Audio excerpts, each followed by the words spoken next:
दोस्तों तो स्वागत है आप सब लोगों का यू कैन चेंज मेरे यूट्यूब चैनल पर। ये बहुत मज़ेदार की बारिश हो रही थी तो मैंने सोचा आपके साथ शेयर किया जाए। आज कई कई जगह पे बारिश हुई है तो बहुत ही अच्छा लगता है जब बारिश होती है। तो दिनचर्या स्टार्ट हो गई थी और बारिश के बाद में हम अपना वही शेड्यूल फॉलो करते हैं। आपके साथ में मैं डेली कुछ ना कुछ चीज़ें इंपॉर्टेंट शेयर करती रहती जो आपके एग्ज़ाम के लिए बहुत ज़्यादा इंपॉर्टेंट है, थोड़ी बहुत नहीं। तो ये हम पॉलिटी में पढ़ रहे थे कुछ वर्गों के लिए विशेष उपबंध, ठीक है, ये घटना चक्र है। तो भारतीय संविधान के भाग 16 में अनुच्छेद 330 से 342 तक कुछ चीज़ें दी गई हैं। इसमें क्या इंपॉर्टेंट हो सकता है तो देखो मैं वो चीज़ें आपको बता रही हूँ। जैसे भारतीय आंग्ल समुदाय के लिए प्रतिनिधित्व अगर पर्याप्त नहीं है तो वहाँ पर क्या रिजर्वेशन है क्या, ये चीज़ें इसमें लिखी हुई हैं। और ऐसा नहीं कि सिर्फ बता रही हूँ आपको पढ़ लेना है बस टाइम पास के लिए, नहीं, ये क्वेश्चन इंपॉर्टेंट और ये आए भी हुए हैं।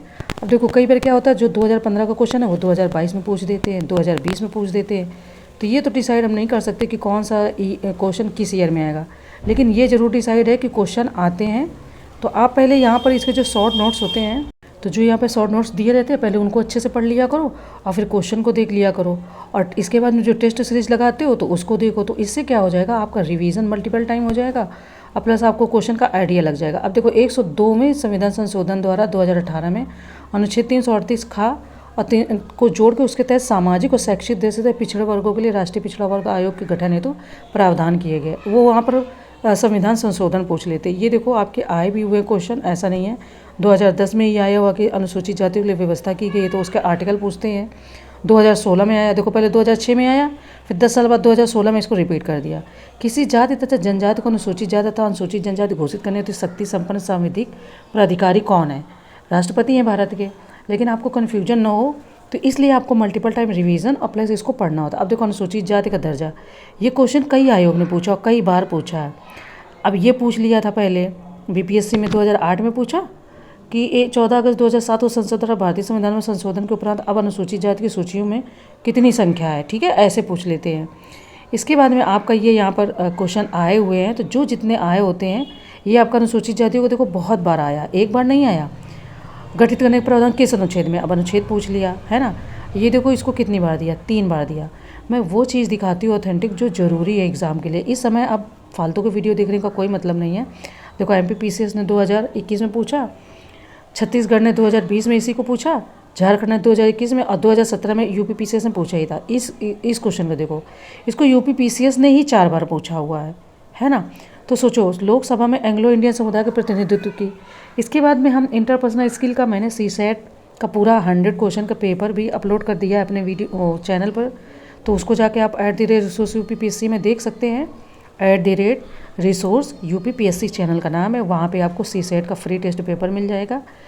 और वहाँ पे मैंने पूरा अभी जो टेस्ट पेपर चल रहे हैं करंट में टेस्ट सीरीज, उसी को मैंने सॉल्व किया है। यहाँ पर मैं कुछ चीज़ें आपको दे रही हूँ, जैसे मैंने उस टेस्ट सीरीज़ में बताया था कि ये वाले जो क्वेश्चन होते हैं वो लेफ़्ट राइट करके नॉर्मल सूत्र होता है, नॉर्मल ट्रिक होती है, उससे निकाल सकते हो। दूसरी बात मैं आपको ये दिखाना चाह रही थी कि इंटरपर्सनल स्किल के क्वेश्चन कितने आते हैं। 1-2 नहीं आते हैं, 21 आते हैं, 17 आते हैं, 20 आते हैं, 25 आते हैं। ये 2017 का ही मैं इंटरपर्सनल स्किल का क्वेश्चन सॉल्व कर रही थी। तो पहले 1 घंटे हमने पॉलिटी को पढ़ा, वो सिर्फ मैंने आपको वीडियो ज़रूर 2 मिनट का दिखाया है, पर पॉलिटी को पहले 1 से 1.5 घंटे में क्या होता है कि लगभग 30 पेपर आप पढ़ सकते हैं, 23 पेजेस, मतलब लोग डिसाइड कर लेते हैं 30 पढ़ना, 38 पढ़ना, 31 पढ़ना, वो मैं ऐसे डिसाइड है। इसके बाद में इंटरपर्सनल स्किल को आपको नहीं छोड़ना है। जैसे आपको इंटरपर्सनल स्किल नहीं छोड़ना सीसेट में, वैसे आपको हिंदी ग्रामर भी नहीं छोड़ना है।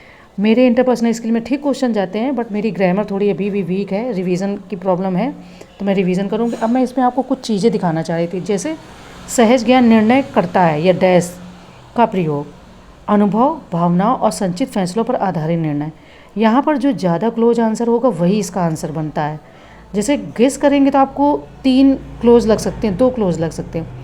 जो सबसे इसके लिए सुटेबल होगा वही ये लोग आंसर बताते हैं। तर्कना के स्थापित नियमों के विपरीत निर्णय प्रक्रिया में निहित है। ये कुछ ऐसे क्वेश्चन हैं जिनको आपको मल्टीपल टाइम रिवाइज करना पड़ेगा, तब जाके आपके आंसर आएंगे, ठीक है। जैसे अन्य नियमों का गुच्छन। अब ये जैसे यहाँ पर है कि समस्या समाधान के त्रिप्रक्रम आगम के अनुसार निम्न में से कौन अंतर्दृष्टि का एक प्रकार नहीं है।